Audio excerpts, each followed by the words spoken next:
Vous voulez savoir comment voyager confortablement, même quand vous êtes en classe éco? Dans cette vidéo, je vous donne tous mes tips, ce que je fais à chaque voyage et vous allez voir, ça change la donne.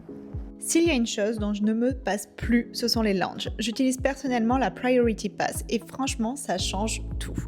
Au lieu d'attendre à la porte d'embarquement sur des sièges pas très confortables, vous avez un espace au calme, du Wi-Fi qui fonctionne, de quoi manger et boire dans des centaines d'aéroports partout dans le monde. Mais s'il y a un service qui est incomparable et génialissime, c'est de pouvoir prendre la douche à l'aéroport entre deux vols. Ça, c'est un luxe de fou. Si vous vous demandiez à quoi ça ressemble les douches dans les aéroports, dans les lounges, c'est ça. Il y a des serviettes un peu en papier, des fois il y a des vrais. Là, bon, il y a tous mes vêtements en vrac. Petit lavabo, un petit coin, plutôt cool. On valide. Et ça, pouvoir prendre sa douche entre deux longs courriers, c'est juste pépite, pépite, trop bon. C'est la meilleure chose au monde. Et l'avantage de la Priority Pass, c'est qu'avec Chris, on peut avoir un guest chacun. Et ça nous permet...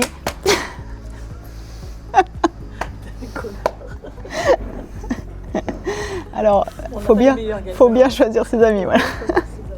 Cherche à manger. Bon, ce que j'essayais de vous dire, c'est qu'on peut inviter une personne chacun sans surcoût et c'est clairement pas le cas avec toutes les cartes. Et pour ceux qui se demandent comment accéder au lounge, je vous ai déjà fait une vidéo où je vous explique en détail toutes les façons de rentrer dans un lounge. Je vous le mets en légende juste ici.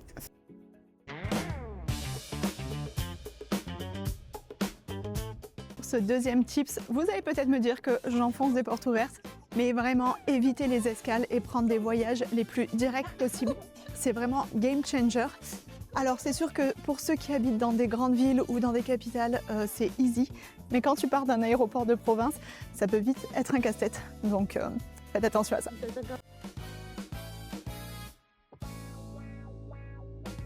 C'est parti!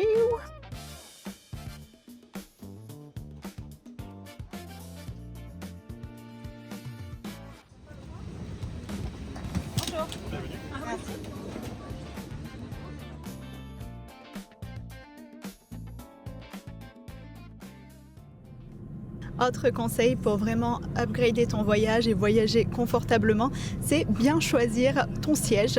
Alors, là, on est sur un vol low cost, donc on a payé pour être à côté. On peut argumenter quoi?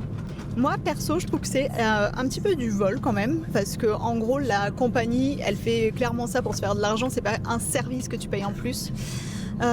Mais Chris, il est plutôt du style à se dire, s'il nous arrive un problème dans l'avion, bah moi je vais être à côté de toi et je sais pas, à quelques euros près, etc. La deux, c'est quoi? Celui qui veut crever seul et celui qui veut crever confortable. Bon, vous l'aurez compris, pour nous, en cas de problème, on veut être tous ensemble.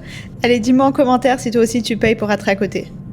Autre conseil, si vous voyagez sur un long courrier et que vous êtes à deux, je vous conseille clairement de prendre un siège duo. En fait, ça vous permet d'avoir le meilleur des deux mondes. Vous avez le hublot d'un côté et vous pouvez vous lever sans encombre, sans déranger la personne à côté de vous ou sans attendre que la personne en question se réveille. Il y a certaines compagnies qui proposent également des avantages qui sont peu connus des passagers. Par exemple, le Sleeper Row. En fait, c'est un matelas qu'une hôtesse vient poser sur les trois sièges et qui vous permet de transformer trois places en véritable lit. Donc, vous dormez comme un bébé. C'est une option qui peut se prendre, enfin, en tout cas qui peut se demander au moment de l'enregistrement si la capacité de l'avion le permet. Sinon, il est aussi possible de réserver un siège vide à côté de vous. Voilà, c'est des petites options qui ne sont pas ultra onéreuses et qui peuvent vraiment upgrader votre vol. Cabin crew, prepare for landing. Dernier petit tips de cette vidéo, je vous conseille d'organiser votre transfert entre l'aéroport. Regardez ce qu'il vient faire lui. Je vous conseille d'organiser votre transfert entre l'aéroport et l'hôtel en avance. Au moins, quand vous arrivez, vous êtes tranquille. Et pareil, pour le retour, pas de prise de tête. Tout est défini à l'avance. Vous n'avez qu'à sortir et commencer à profiter des vacances. Le petit plus quand vous faites appel à un chauffeur, c'est que c'est très souvent un local et que c'est l'occasion parfaite pour lui demander quelques recommandations, que ce soit sur des visites ou des restaurants. On découvre souvent des pépites de cette manière-là. On vient d'arriver dans notre hôtel et il est temps pour moi de terminer cette vidéo. On a passé un agréable voyage et j'espère vous avoir donné quelques tips que vous pourrez utiliser sur vos prochaines escapades. En tout cas, si vous aussi vous avez des tips sur comment voyager plus confortablement en classe éco, n'hésitez pas à les mettre en commentaire. On se retrouve bientôt pour une prochaine vidéo et je vous fais des bisous.